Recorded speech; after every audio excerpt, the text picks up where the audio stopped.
Why is it that the more we want something, the harder it becomes to achieve? Why do our hands tremble when the stakes are highest?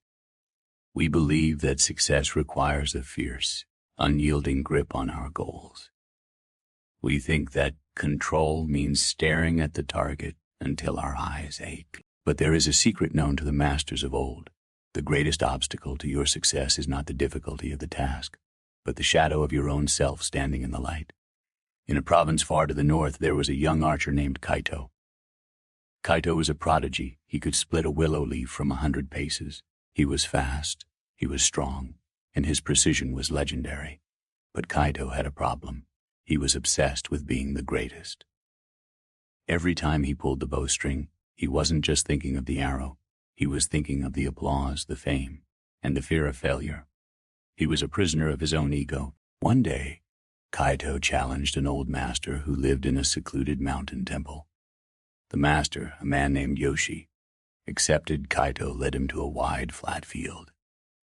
He took his stance, drew his bow with perfect form, and hit the center of the bullseye 3 times in a row.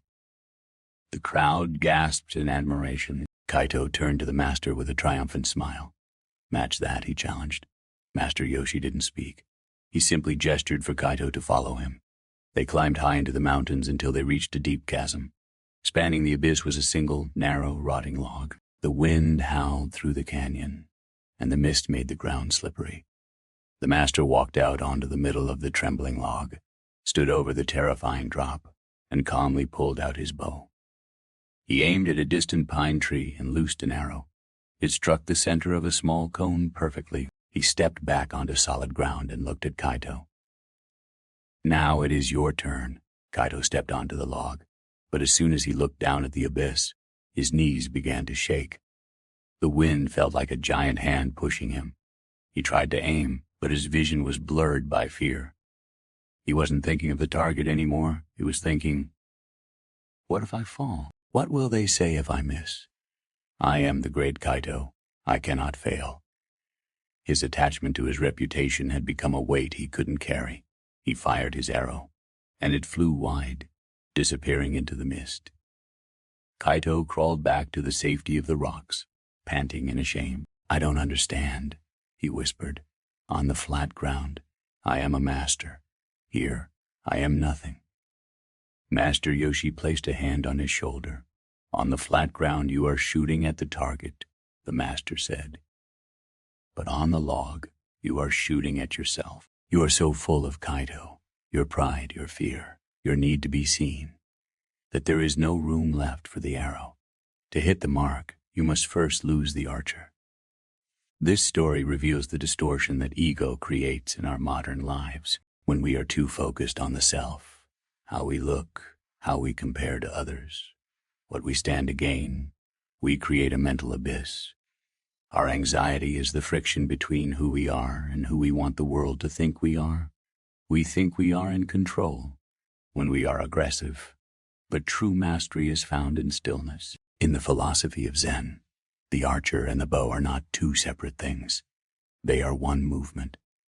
When the ego disappears, the I that wants to win vanishes. There is only the breathing, the tension of the string, and the release. The arrow hits the target because it was already there. The healing in this message is the permission to stop performing. You don't have to be the greatest. You don't have to prove your worth to the abyss. When you let go of the need for external validation, you reclaim a massive amount of internal energy. You find that you can perform with a lightness and a joy that you haven't felt since childhood. True control is the ability to maintain your internal state regardless of the external height. Whether you are on flat ground or on a rotting log over an abyss, the task remains the same. The only thing that changes is your mental noise.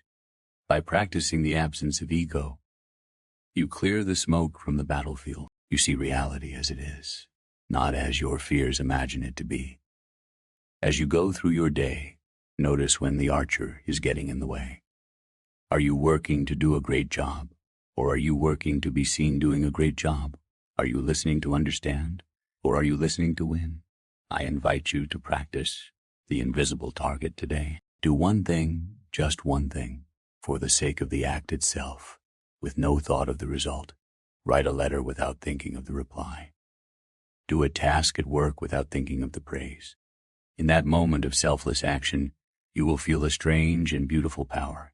You will realize that when the ego is silent, the soul speaks. And when the soul speaks, you never miss your mark.